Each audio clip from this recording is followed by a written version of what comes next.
You know what's interesting about blackouts? Most people do fine for the first 12 hours.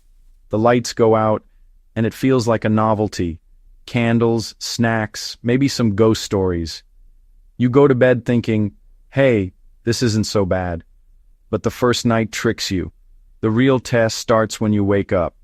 The house is colder, your phone's at 18%, and the fridge is silent. Suddenly it's not an adventure. The water might not be running, and the kids are already restless.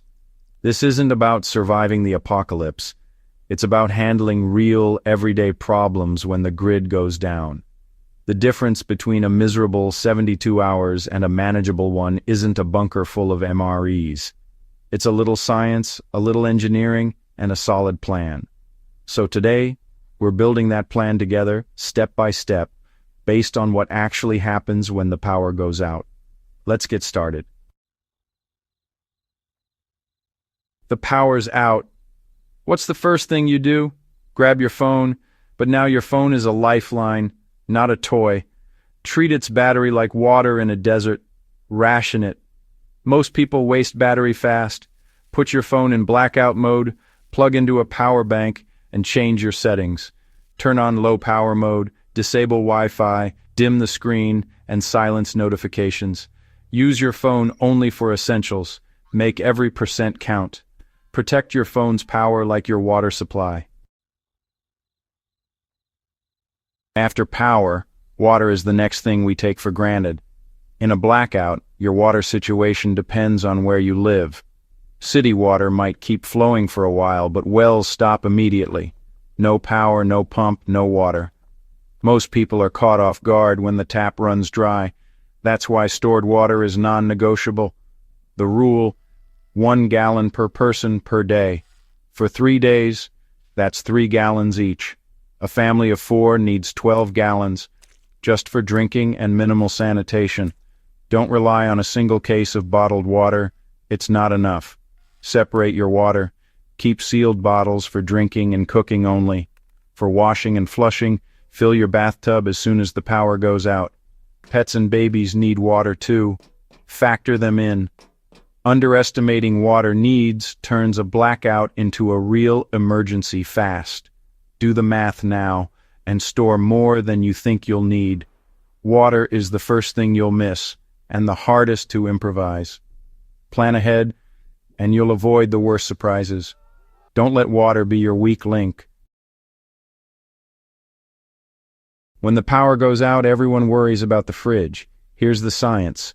A closed fridge keeps food safe for about 4 hours. A full freezer up to 48. Every time you open the door, you lose cold and speed up spoilage. Don't eat from the fridge first. Start with no-cook, shelf-stable pantry items. Granola bars, crackers, peanut butter, canned fruit. This buys you time and keeps the fridge sealed. If the outage drags on, you'll need a safe way to cook, like a camping stove, used with care and ventilation. Forget elaborate meals. Think simple, one-pot, calorie-dense foods. Day 1, pantry snacks. Days 2 and 3, canned soups, pasta, or even cold ravioli. It's not about gourmet, it's about fuel. Have a tiered food plan. No cook first, then easy cook. Don't waste resources on cleanup. Use disposable plates if you have them. Backpacker logic wins. Simple, filling, and safe. Don't let food stress you out. Plan for boring, not fancy. Keep it efficient and you'll stay fed. Save the fridge for last. In winter blackouts, warmth is your top priority. Modern homes lose heat fast without power. Don't try to heat the whole house. Focus on heating yourselves. Pick one small interior room as your warm room. Move everyone in, hang blankets over doors and windows and create a thermal bubble. Layer up. Multiple thin layers trap heat better than one thick one. Wear hats.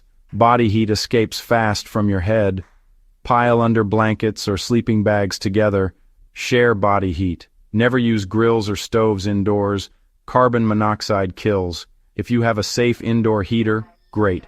If not, rely on clothing and insulation. The goal is to manage heat loss, not generate new heat. Stay together, stay layered, and stay safe. Don't risk your life for a little extra warmth. Smart planning keeps you warm without danger. Boredom sounds trivial, but it's a real challenge in a blackout. Without screens, the silence can turn into anxiety, especially for kids. Morale matters as much as supplies. Prepare a boredom buster: kit cards, board games, books, puzzles, crafts, anything that doesn't need power. Don't burn through all activities on day one. Pace them, structure the day, reading time, game time, quiet time. This gives everyone a sense of normalcy and control. When kids get restless, break out the kit and make it a special event. Keeping minds occupied keeps spirits up. Boredom management is survival too. Toilets get complicated fast in a blackout. City water might keep them flushing for a while, but wells mean one flush, then nothing. Use stored utility water to flush. Pour a gallon quickly into the bowl to trigger a flush. But every flush uses precious water. Ration it. Trash piles up, and sanitation gets tricky. Stock heavy-duty trash bags and a sealed container for food waste. Baby wipes or sanitizing wipes are a hygiene lifesaver. Managing waste and sanitation is key to staying healthy and sane. Don't let the bathroom become your biggest problem. When it's dark, resist the urge to light up the whole house. Candles are risky. Fire hazards outweigh their usefulness. Use flashlights and, even better, headlamps for hands-free, focused light. Don't waste batteries lighting entire rooms. Use task lighting. Rechargeable batteries and a solar charger are smart investments. Group your lights and batteries so you know what you have. Use light only when needed. Turn it off immediately after. Maximize daylight. Open curtains. Do tasks during the day. Prep for night before dusk. Strategic light use keeps you safe and conserves resources. Don't let darkness catch you off guard. The urge to constantly check outage maps is strong, but it's a trap. Most updates are slow and unreliable, and obsessing drains your mental energy. Assume the power will be out for 72 hours from the start.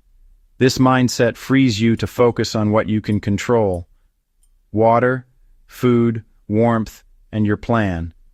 Schedule info checks, once in the morning, once at night. Don't waste energy hoping for quick fixes. Stay proactive, not anxious. Control your mindset, and you control the situation. Blackouts bring out social pressure. Seeing neighbors with generators or grilling can make you doubt your own prep. Don't compare.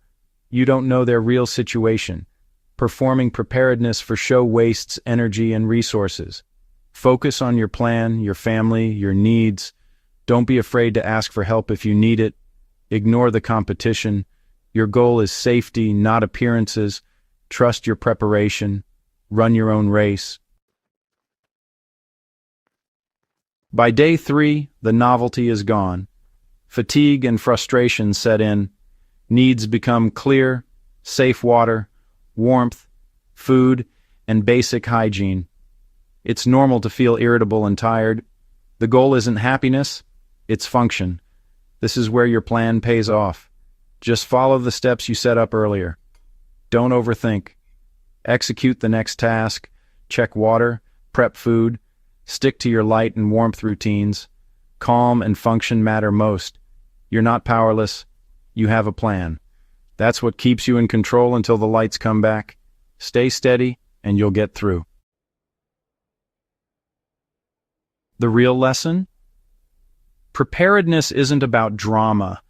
It's about making a tough situation manageable. Plan for the boring, uncomfortable stuff: water, food, warmth, boredom, and sanitation. The best time to prepare is now, not when the lights go out. Think through your own 72-hour plan. Where are your supplies? What are your challenges? Check out the guide and checklist in the description to get started. If this helped, like, comment, and subscribe. Stay safe, stay ready.